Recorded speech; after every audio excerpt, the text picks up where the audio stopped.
हरिओम। आज किसी का प्रश्न है कि जगत की चिंताओं से कैसे बचें। एक ही उपाय है,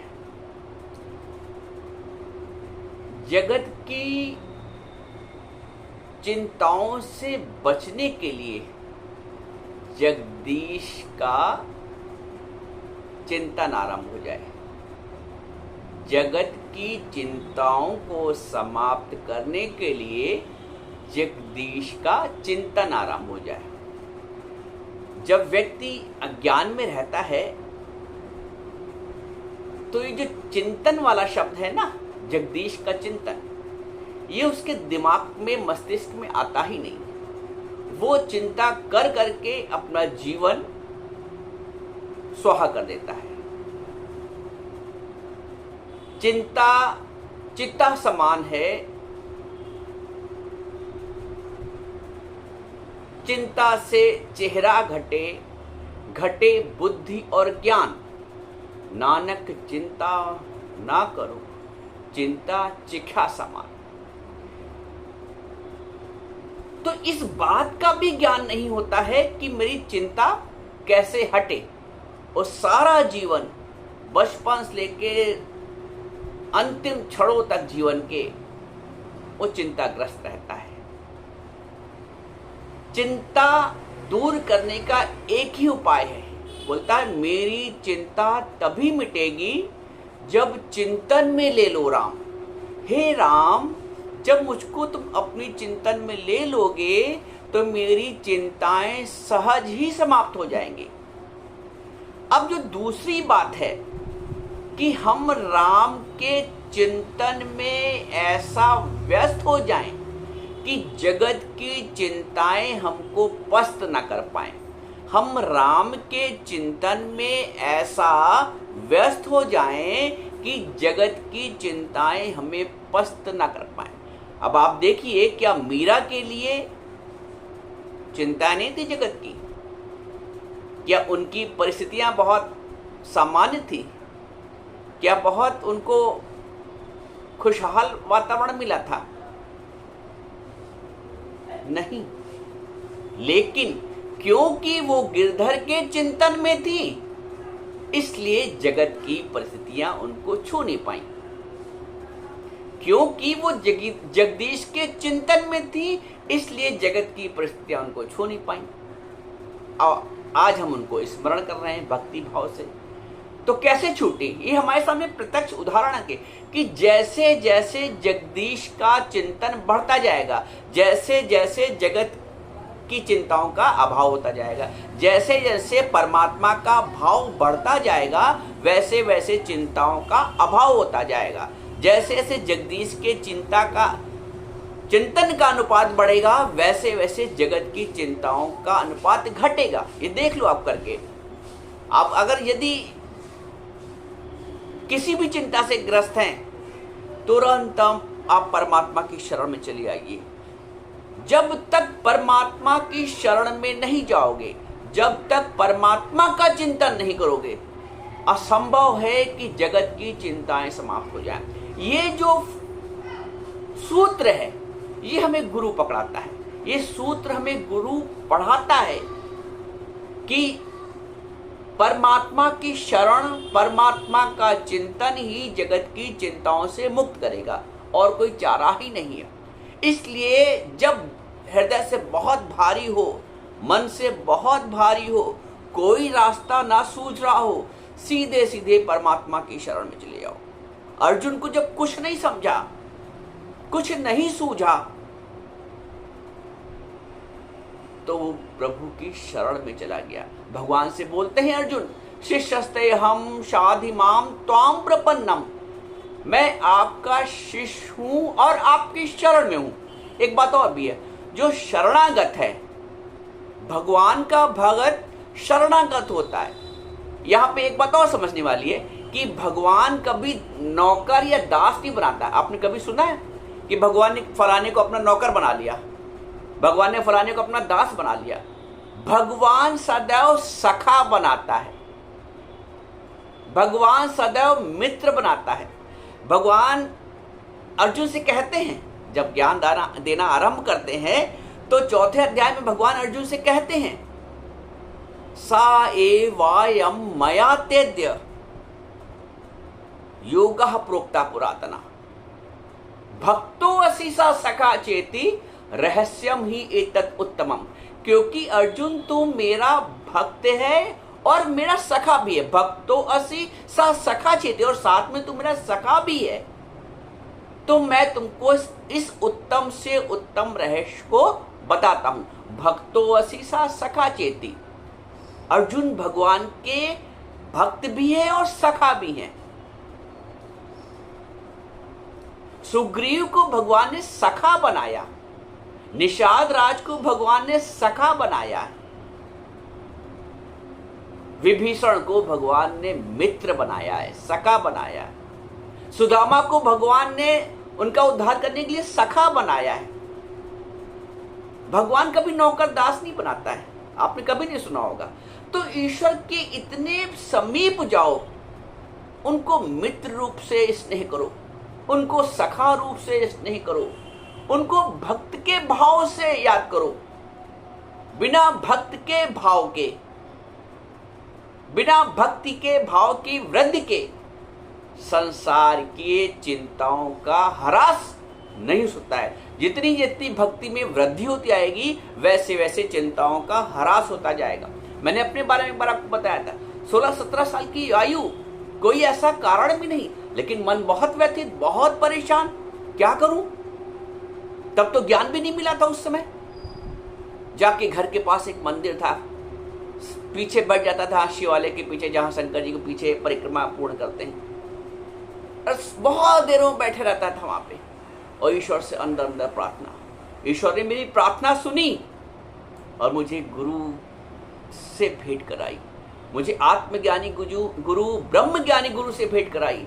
और मेरी चिंताओं, अब चिंता भी वो, हमको लगता है अभी कि चिंता वो इसलिए मेरी थी कि हमें प्रभु के चिंतन की ओर अग्रसर करना था। तो जब कभी चिंताओं का बोझ अधिक हो जाए, ये इशारा परमात्मा का समझ लेना कि भगवान अपने चिंतन की ओर अग्रसर कर रहा है।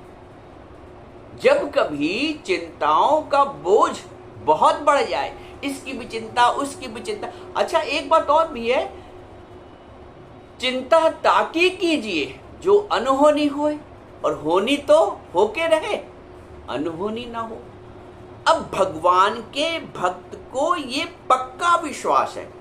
जो अभक्त है, जो विभक्त है, वो तो ये सोचेगा कि मैं ना सोचूं तो कौन सोचेगा, मैं ना करूं तो कौन करेगा। लेकिन भगवान का भक्त कभी, उसके अंदर ऐसी स्फुरना ही नहीं आती है कि मैं ना करूं तो कौन करेगा, मैं ना सोचूं तो कौन सोचेगा। बैठा है ठाकुर मेरा सोचने के लिए, बैठा है। किसी की हुंडी बदता है, किसी के 10 सूरदास के 10 आ गए तो उनके पेचिस साफ किया, सब कर रहा है। तुम आधार तो लो। माम आश्रित यतन्ति, जो मेरे आश्रित होके यतन करते, भगवान ने कहा माम आश्रित यतन्ति, जो मेरे आश्रित होके यतन करता है। हम चिंताओं के इसलिए पाले रहते हैं क्योंकि हम जगत के आश्रित हैं। और भगवान कहते हैं मई आसक्त मना पार्थ, मई आसक्त मना पार्थ, मुझ में आसक्त मन वाला हो जाओ अर्जुन। मई आसक्त मना पार्थ, योगम युंजन मदाश्रय, और मेरा ही आश्रय लो योग युक्त होकर। अभी अपने से पूछो, जिसने भी ये प्रश्न किया है कि चिंताओं का बोझ कम नहीं होता है, जगत की चिंताओं से छूट नहीं पाते। देखो जगत की चिंता का अनुपात और अब भगवान के चिंतन का अनुपात, मुझे तो लगता है आरंभ में भगवान का चिंतन हो ही नहीं पाता है, क्योंकि चिंताएं इतनी हावी रहती हैं कि प्रभु का चिंतन हो ही नहीं पाता है।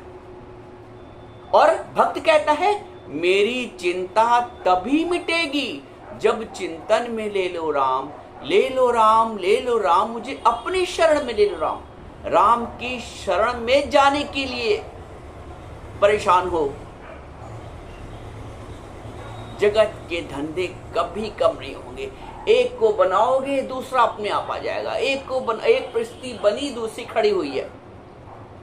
अंत नहीं है, सागर में लहरों का अंत नहीं है। ऐसा नहीं कि एक लहर को तुम रोक लोगे और दूसरी नहीं आएगी। वैसे ही संसार के सागर में, इस भव सागर में चिंताओं की लहरें शरीर की अंतिम श्वास तक रहेंगी।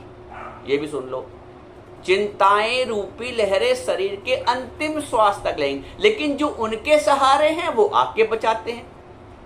आया जहर का प्याला, मेरा तत्पर है पीने को, लेकिन जहर पिया श्याम ने, वो अमर हो गई। तो कोई श्याम का दीवाना तो बने, दीवाना बनना पड़ता है श्याम का। दीवाना बन, परवाना बन, मस्ताना बन, कोई श्याम का दीवाना तो बने। दीवानी बनी मीरा, जहर प्याला पी गई, पर जहर पिया श्याम ने, वो अमर हो गई। आज अमर है मीरा।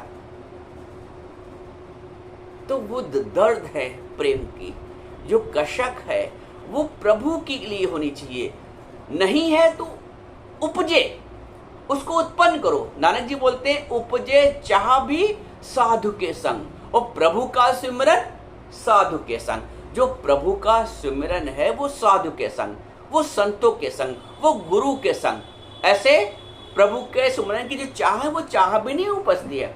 तो प्रभु का सिमरन साधु के संग, उपजे चाह भी साधु के संग, साधु के संग ही चाह भी उपजती है। तो जितना जितना ये बोलते हैं, जब ये रस आवे तो वो रस नहीं भावे। जब ये प्रभु का रंग चढ़ जाएगा, प्रभु का रस आ जाएगा, तो वो रस भाता ही नहीं है। जब तुम्हें ये अमृत रूपी वचन तुम्हारे कानों में जाएंगे, अभी तक कानों में क्या जा रहा था? इसकी बात, उसकी निंदा, उसकी चुगली, इसकी, यही तो गया है जीवन भर।